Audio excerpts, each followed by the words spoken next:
The hardest thing about being locked up is when I wake up, because I'm so used to waking up to a family full of love, you know?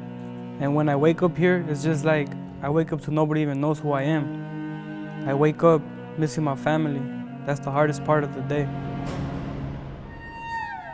When people look at me, they probably think criminal, monster. I want people to know me, who I really am, not just some criminal.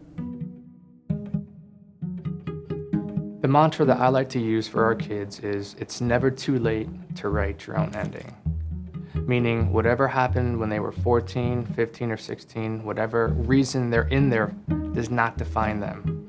One mistake does not define someone for the rest of their lives.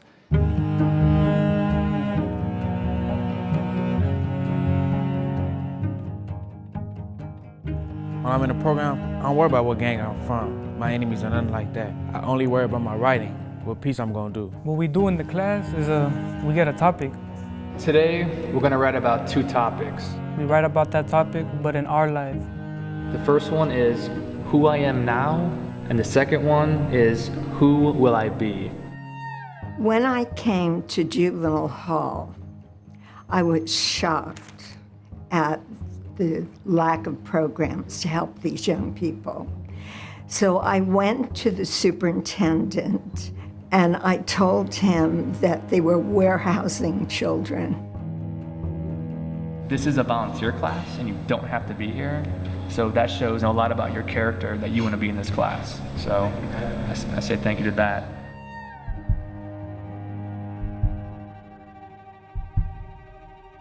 My favorite thing to write about is just my past. You know, get a chance to let it all go. When I write about my past, I learn from my mistakes. And when I write about my future, I know what I'm gonna do, and I can have my goals set. Writing about my future, it makes me feel confident. It makes me feel like I got my future in my hand. It makes me feel like I can do it.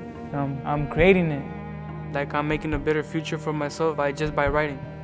Inside Out Writers students and alumni are beating the odds.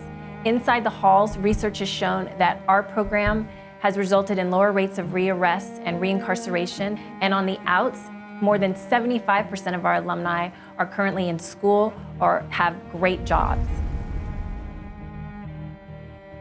I grew up in prison. I served 13 and a half years. InsideOUT Writers taught me to be vulnerable, to remember who I really was. Here we are about 15 years later. I've recently been hired as the new case manager here at InsideOUT Writers. I went to Juvenile Hall when I was 12 years old. If it wasn't for InsideOUT Writers, I don't know where I'd be. I mean, I'm starting college. I help out my dad. I'm a better person now. If you believe in empowering youth, and if you believe people can change, support IOW, because that's what it's done for me.